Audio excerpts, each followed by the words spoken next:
This is a rare occurrence, and it is wildly illegal.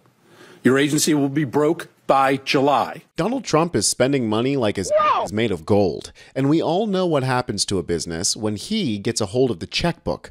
Chapter 7. Trump has been running ICE into the ground like he did all of his other businesses. His goons raiding the homes of hardworking immigrants has cost the U.S. taxpayer $1 billion over the budget. Here's the headline from Axios. ICE's cash crisis deepens amid immigration crackdown.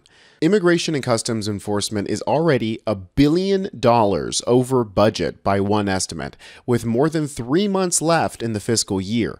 That's alarmed lawmakers in both parties and raised the possibility of Trump clawing funds from agencies to feed ICE. Lawmakers say ICE's parent agency, DHS, is at risk of violating U.S. law if it continues to spend at its current pace. That's added urgency to calls for Congress to pass Trump's big beautiful bill, which could direct an extra $75 billion or so to ICE over the next 5 years. What a complete waste of money. It also led some lawmakers to accuse DHS and ICE of wasting money. Trump's DHS is spending like drunken sailors, said Senator Chris Murphy. We'll hear from Chris Murphy in just a second, but first I wanted to play a clip of Jared Moscowitz. Now we all know where ICE's money is going because Representative Moscowitz here pointed out to his fiscally responsible colleagues that ICE has the most obvious corrupt budget that the government maybe has ever seen, and that's saying something. And listen, in the spirit of Doge, I present to you 4 amendments that have over $900 million, some people would say that's $1 billion, okay, of savings to the American people. I decided to Doge your budget. Even though the Doge caucus in Congress is dead, it met twice, I know, I was there. It did nothing, it was never included. Instead, what we got was a executive branch Doge program that fell 80% lower than their goal. They left the E out in Doge. They didn't do anything that was efficient. They've not helped government become more efficient, just the dog part. And so what I did, Mr. Chairman, is I used the exact same metric that Elon Musk used. I just made it up. So let's go with let's just go with page 70, okay? On page 70, you want to put $700 million into the IT budget. I propose we make that $600 million. Save the American people $100 million. $600 million for computers, Mr. Chairman, sounds like a lot of money. My next amendment in there is on page 75. You guys want to spend $1.3 billion to hire lawyers. You guys starting a law firm? I mean, didn't Trump get like billions of dollars of like pro bono work out of all of the law firms? So what I propose, Mr. Chairman, is instead of $1.3 billion, we just spend $1 billion. How about $1 billion on lawyers? That sounds like a lot of money, $1 billion on lawyers. New cars. Homeland needs new cars. So you guys want to spend $250 million on new cars. I propose $125 million. Feel like they could probably get away with $125 million in new cars, not $250. I know cars are more expensive because of the tariffs, but at the end of the day, I feel like $125 million is a lot of money. And then this one's my favorite. I don't know if you know this, but you guys have $858 million, again, almost $1 billion, okay, of money to give out bonuses to people. And so listen, bonuses are great when people do good work, but $858 million sounds like a lot of money. That's like a $40,000 bonus to every employee in all of ICE. So how about $500 million? How about $500 million for bonuses? Okay, we can do this together. We can show the American people there's like a little bit of waste here, So I can help you capture, Mr. Chairman, $903 million. We can save $1 billion together, show the American people we're serious. But it's not just bonuses that ICE is blowing money on. They're also opening defunct old facilities to house these immigration detainees, which, again, is supposed to be administrative and civil, not punitive. But I guess there's nothing punitive about going to a prison, right? Here's the headline from AP. ICE is using no-bid contracts, boosting big firms to get more detention beds. The federal agency has signed a deal with the private prison firm Core Civic Corp. to reopen a 1,033-bed prison in Leavenworth as part of a surge of contracts U.S. Immigration and Customs Enforcement has issued without seeking competitive bids. ICE has cited a compelling urgency for thousands more detention beds, and its efforts have sent profit estimates soaring for politically connected private companies, including Core Civic, based in the Nashville, Tennessee area, and another giant firm, the Geo Group, Inc., headquartered in southern Florida. I think that's the one that Tom Homan used to work for.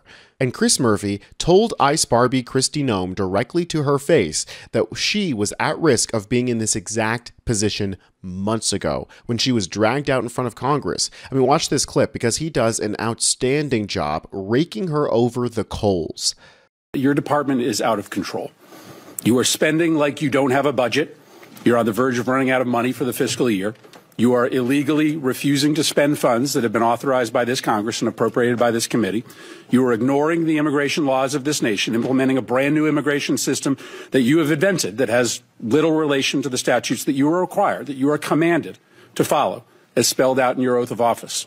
You are routinely violating the rights of immigrants who may not be citizens, but whether you like it or not, they have constitutional and statutory rights when they reside in the United States.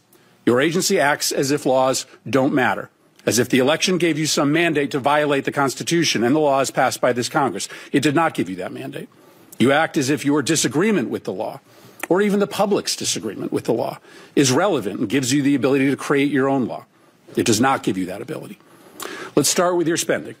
You are on track to trigger the Anti-Deficiency Act. That means you are going to spend more money than you have been allocated by Congress. This is a rare occurrence, and it is wildly illegal. Your agency will be broke by July, over 2 months before the end of the fiscal year. You may not think that Congress has provided enough money to ICE, but the Constitution and the federal law does not allow you to spend more money than you have been given or to invent money. And this obsession with spending at the border, as the chairwoman mentioned, has left the country unprotected elsewhere. The security threats to the United States are higher, not lower, than when before Trump came to office. To fund the border, you have illegally gutted spending for cybersecurity. As we speak, Russian and Chinese hackers are having a field day attacking our nation. You've withdrawn funds for disaster prevention. Storms are going to kill more people in this country because of your illegal withholding of these funds. Your myopia about the border, fueled by President Trump's prejudice against people who speak a different language, has shattered many of this country's most important defenses. And at this point, I'm pretty sure it's not just incompetence, but it's corruption. There's just too many coincidences. Tom Homan having worked for private prisons who are now being paid by ICE to open detention centers, and massive bonuses going to ICE agents who are unnamed and not beholden to any of the standard law enforcement restrictions. Who's to say that these ICE agents haven't also previously worked for the private prisons? I mean, we know it's an insane amount of money flowing through the agency. Check out this post from a guy named Cody Sigman. Just did a little research after all of the Trump and ICE protests over the weekend. Check this out. He costs roughly $6,000 in various charges through immigration, local, and homeland security offices to officially become a U.S. citizen through marriage.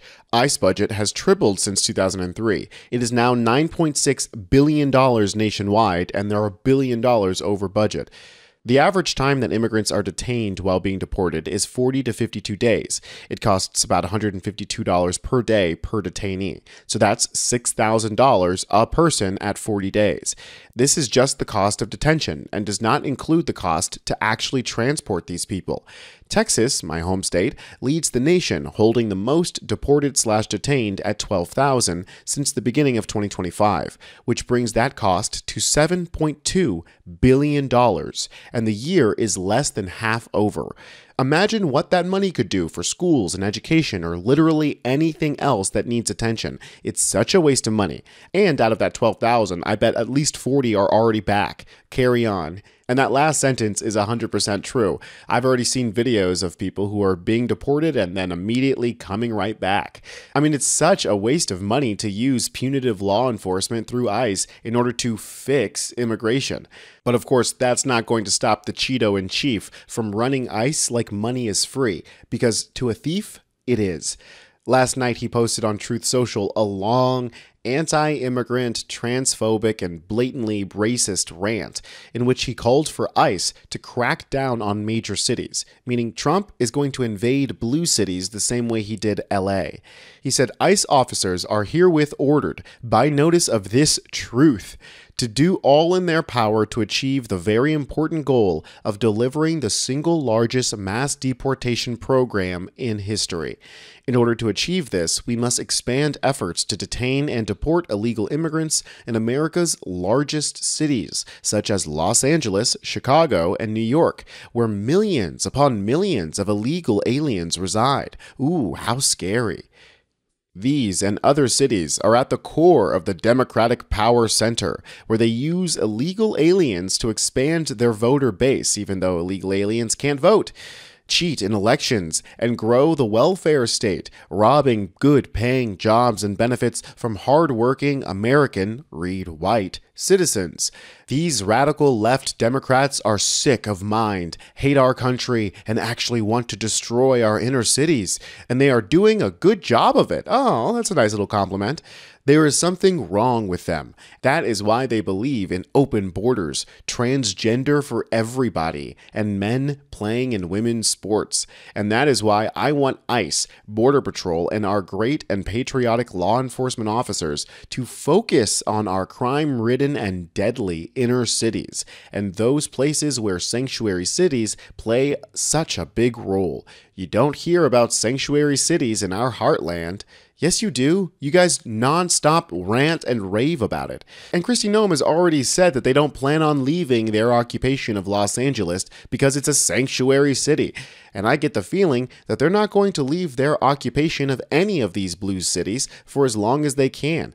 If I had to guess, they're doing this in order to set up a military-like presence in case of further riots as we descend further into authoritarianism. When you let a criminal con man run the show, you can't be surprised when you end up broke and bleeding.